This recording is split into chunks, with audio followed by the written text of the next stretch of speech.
What is up, guys and girls? Hurricane Liz here, back for another video on Amazon FBA Wholesale Automation. I know it's been a while, but we've got a lot to catch up, including the fact that we have finally graduated this brand new store to phase 2. So phase 2 is where things really start to ramp up. So I'm definitely fired up for this video. I hope you're fired up. Let's do this.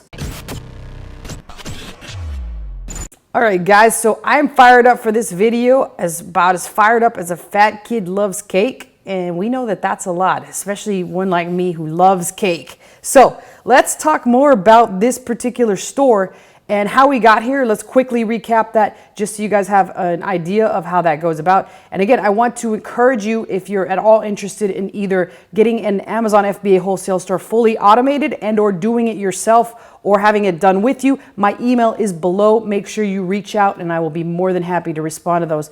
But first, let's go ahead and jump into the store. So where we're at, obviously step 1, get an Amazon account. Step 2, get ungated in a category like grocery so you're able to sell things like cake, which incidentally sell extremely well.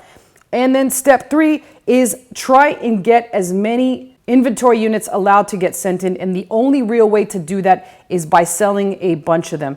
Then finally, the third thing is get rid of the inventory that isn't selling well. Get that gone, take a loss for it. It doesn't matter how you get rid of it. Even if you take a loss for it, remember that phase 1 is all about increasing the amount of inventory you can send into Amazon. And that's very, very important.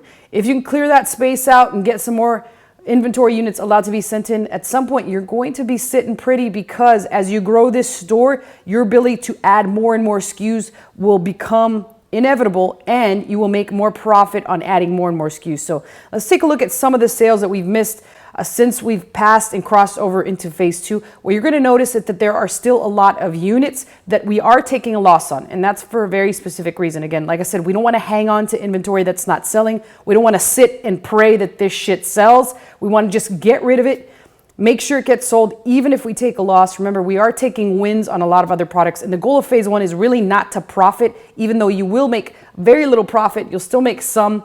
It's more or less to get into phase 2 and open up a lot more inventory. So now in phase 2, we'll start to build out the store and the core foundation. That way we can start seeing some more profit. So let's take a look at what's happened thus far. So what you notice right here, a loss was taken on them. But again, this is inventory that's been sitting there for like 45 to 60 days. We just want to get rid of that crap and move on.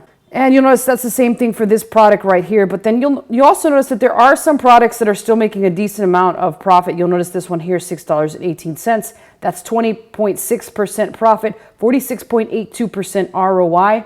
And that's happening pretty regularly. Those are selling very well. There's also some that are just selling a little bit, and those are primarily products where you jump in on the product, everything looks fantastic, and then guess what? A bunch of sellers come into the product. That's going to happen, but still notice that those products are making profit, which is quite exciting. And again, there's these that we got to get rid of them. They're not selling, so we lowered the price. It just happens to be below what would make us break even, but despite all the fees and everything else that Amazon charges us, we're making or taking a very small loss, which is great because again, as you sell more, as you gain more experience, more seller ratings, Amazon looks at that very positively, and you will be rewarded by allowing to send in a lot more inventory, which is fantastic. At the end of the day, it's trying to send in the maximum amount of inventory you can and selling it as quickly as possible. That is the case when you do things like this. And then there'll be some products that sell, they're all right. This one here, 8% profit and 13.88% ROI.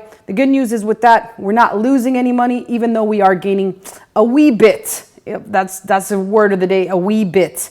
So that's about what's happening. You'll notice that that's the case across the board. A lot of them making a tiny bit of profit, and that's because we are ending on this particular day. We are ending the phase 1 and we're going into phase 2. Now here's that one product that is selling extremely well, and in this particular account there is a load of brand new products that are about to go in, as well as there's a load of products that we will be looking to get ungated in, things like Lego and Nike shoes and products that see a pretty decent amount of profit. There's not a lot of people that can get ungated into those, and there's a very specific formula that you do have to follow in order to get ungated in those. So again, the moral of what's going on with this store is just we're going to continue to do research through our teams of VAs. We're going to continue to find products. We're going to test those products just as we did in phase one. For those of you that haven't tuned into any of the other videos, what does it mean to test a product? Well, what it means is to send in a small amount of units and first make sure that it sells, verify that it sells well, and then start to scale it up. That's what happened on this particular product right here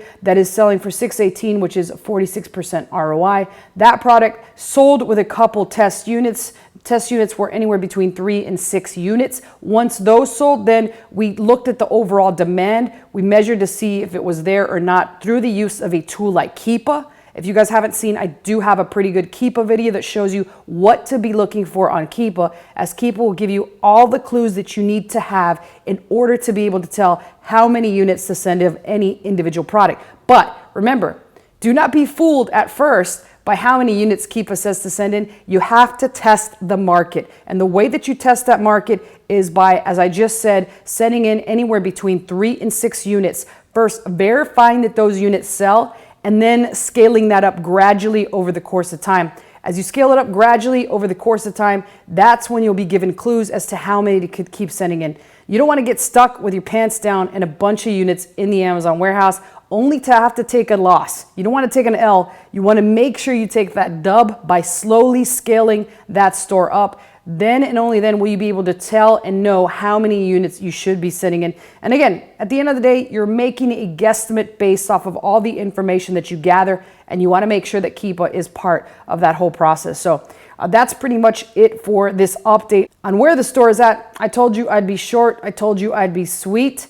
And there really is no special formula to how to do this store other than having the desire and the ability to be able to source these products and test them out. And for a lot of people, that can be scary, especially if they begin to test it out with loads of money. So the goal in this is to do the small test batch, make sure that that works, and only after that works, then you begin to scale up. That's how you save money, and that's how you make sure that you don't lose your whole bag on just one silly product that possibly didn't tell you the whole story straight up. So that's pretty much it for this video. Again, my email is below in case you want to discuss either having one of these Amazon FBA wholesale stores done for you or doing it together. I can help you get through the whole process, and I can also help you find the right VA so that, guess what, you don't have to do too much work. So that's it. Questions and comments, post them below. I always personally answer those, and I will see you guys next time.